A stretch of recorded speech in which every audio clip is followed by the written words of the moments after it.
na Ucrânia, é muito difícil, quase mesmo impossível, determinar com precisão o número de baixas militares do adversário. A razão para isso é que os exércitos tentam sempre, na medida do possível, resgatar os seus mortos e principalmente os seus feridos. O que significa que após uma batalha, quando o lado vencedor assume o controle de uma região que estava sendo contestada, o exército adversário que se retirou normalmente já recolheu grande parte dos seus mortos e feridos, restando ao lado vencedor fazer estimativas com base no que vê no campo de batalha em termos de baixas e também ao interrogar prisioneiros de guerra.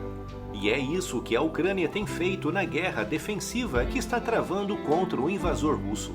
Como as baixas russas ocorreram, na sua maioria, durante o avanço russo por território ucraniano, os ucranianos tiveram sempre pouquíssimas oportunidades para avaliar com atenção o terreno após as batalhas.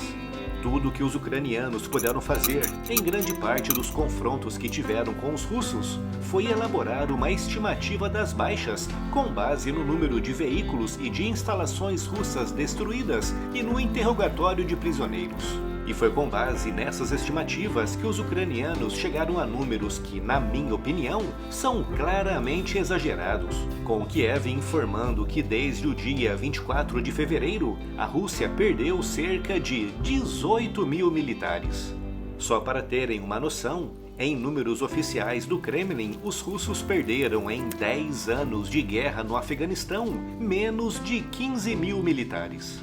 Claramente, os números informados por Kiev foram inflacionados, até como uma estratégia de propaganda para elevar o moral das tropas, com Moscou fazendo exatamente o mesmo, só que para o lado oposto, com o último informe oficial do Kremlin, publicado no dia 25 de março, exatamente após um mês e um dia de guerra, indicando que tinham morrido na Ucrânia 1.351 soldados, com outros 3.825 ficando feridos. Números, na minha opinião, claramente inferiores à realidade que podemos estimar com base na observação do campo de batalha.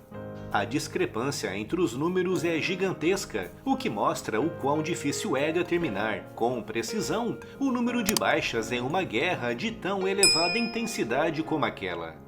O Kremlin, obviamente, sabe quantos soldados russos foram perdidos até agora, mas é um segredo muito bem guardado. Com esse segredo sendo parcialmente revelado ontem por Dmitry Peskov, o porta-voz do Kremlin, que durante uma entrevista para a Sky News reconheceu pela primeira vez que as baixas russas na Ucrânia estão sendo significativas e que representam uma grande tragédia para as forças armadas russas. Obviamente que Peskov não adiantou números, mas o fato de ter dito que as baixas foram significativas, dizendo explicitamente que representavam uma grande tragédia, contrastando com as declarações anteriores que diziam que as baixas estavam dentro do previsto, mostra que, de fato, a Rússia está sofrendo grandes perdas na Ucrânia, perdas a um nível não previsto por Moscou. O número exato provavelmente nunca será tornado público pelas razões que descrevi aqui, mas podemos deduzir que apesar dos 18 mil mortos indicados por Kiev ser um número claramente alto demais, os 1.351 mortos indicados por Moscou são igualmente excessivos, só que para baixo.